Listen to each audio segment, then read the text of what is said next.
Upravo zbog toga što se to dogodilo i u našoj novijoj povijesti, mi kao intelektualci imamo obavezu, pogotovo ako smo vjernici, obavezu pokazati pravo lice religije, skinuti te maske, pogotovo skinuti masku nacionalizma, masku isključivosti i sve ono što religiju čini lažnom. Najveći problem je hinjena religioznost, koja pokazuje da ne postoji niti jedan politički interes kojeg ne bi mogla pokriti religijska ideja i nažalost u tome sudjeluju i mnogi vjerski službenici, katkad i vođe. Vjerski fanatizam, politička religija ili budimo na kraju sasvim otvoreni kad gledamo što se sve u svijetu događa, naročito u nekim islamskim zemljama. Dakle, sakralno ludilo, ja to nazivam sakralnim ludilom. Hrani se time što postoje vjernici koji za nasilje, osvetništvo i manipulaciju ljudima traže opravdanje u religiji. U pismu Hrvatske biskupske konferencije, možda najvažnijem dokumentu novijeg doba Katoličke crkve u Hrvatskoj, od 1. svibnja 1995. o 50. obljetnici završetka Drugog svjetskog rata objavljeno je sljedeće. Mi ćemo stoga u ovoj obljetnici ponizno pred Bogom i iskreno pred ljudima odati kršćansku počast svim žrtvama, u prvom redu žrtvama Drugog svjetskog rata, ali i žrtvama današnjih ratova, kao i onima koji su prethodile Drugom svjetskom ratu na našim prostorima te ispunile krvlju i suzama gotovo čitavo naše 20. stoljeće. Molit ćemo vječni mir svim nastradanima. Pravo na život i dostojanstvo svake osobe pod Božjom je zaštitom.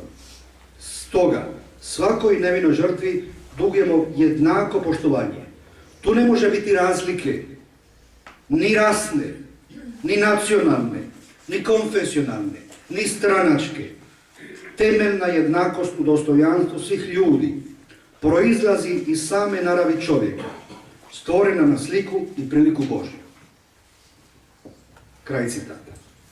I sad mi recite vi, kad gledamo prisutnost predstavnika Katoličke crkve na Blajburškom polju, svih ovih 20 godina naše nove države, i kad gledamo prisutnost katoličkih svećenika i drugih vjerskih predstavnika na drugim stratištima, Jadovno, Jasenovac i tako dalje, da li vi osjećate ravnomjeran i ekilibrirani odnos prema žrtvama? Ja bih rekao da ne. Ja bih rekao da se to događa i nama antifašistima. Ja bih rekao da mi antifašisti, zbog toga što smo bili dakle, ja nisam bio živ kad ste vi, stari ljudi, bili partizani. Ja sam bio antifašista na jedan drugi način. Kad sam shvatio u vlastitoj obitelji da sam krivo odgojen, jer sam rođen u ustaškoj obitelji. Do moje 16. godine iznad moje slike je visila Pavelićeva slika. 78. godine sam ja tu sliku bacio u kontejner. Nakon što me jedan svećenik Argentinac pitao, dobro drago, dokad ćeš ti od ponedjeljka do petka glumiti argentinskog ljevičara, a subotom i nedjeljom biti hrvatski fašist. To zajedno ne ide. Ti se moraš odlučiti. I ja sam donio odluku.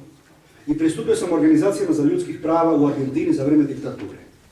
Ja sam se tada borio protiv takvog jednog fašizma koje je nosio čizme argentinske vojske. Iza kojih je ostalo 30.000 što mrtvih, što nestalih u mom argentinskom društvu. I mislio sam da se time neću nikad više baviti u životu. I došao sam ovdje, 1991. godine izgubio brata, napustio sjemenište, pristupio u jednoj vrlo skromnoj ulozi 4. brigadi i nakon toga Oluja, pa sve ono što se događalo pred mojim očima dok sam bio član Helsinškog odbora za ljudska prava i dan danas, 2010. živim u društvu u kojoj se negira dostojanstvo svim žrtvama onako kako su biskupi 1995. rekli da mora biti. Knjiga gospodina Fumića jest polemična, svakako. Ona je hrabra knjiga.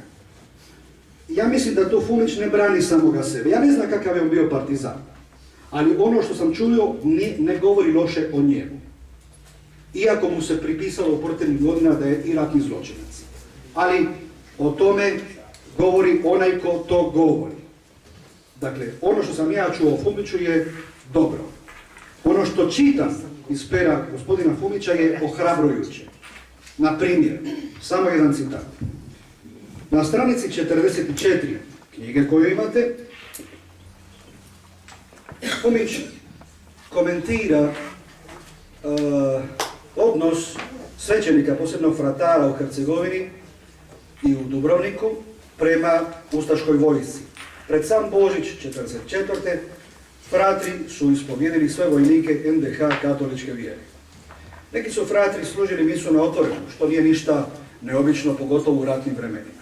To je moj dodatak. Nastavljamo. Na traženje vojnika NDH, oni koji su ih skupno razriješili grijeha, to su učinili prije kretanja vojnika u borbi protiv NOV-a. Iako je dosta fratara iz Širokog Brijega i više svećenika iz Dubrovnika zdušno pomagalo ustaški poredak i okupatore, ipak se nije smjelo dogoditi da stradaju oni koji u tom neprijateljskom djelovanju nisu ni na koji način sudjelovali. To se posebno odnosi na one fratre u poodmaklim godinama, koji su također ubijeni bez milosti i suda. Riječ je o teškom zločinu koji su partizani učinili u Širokom Brijegu.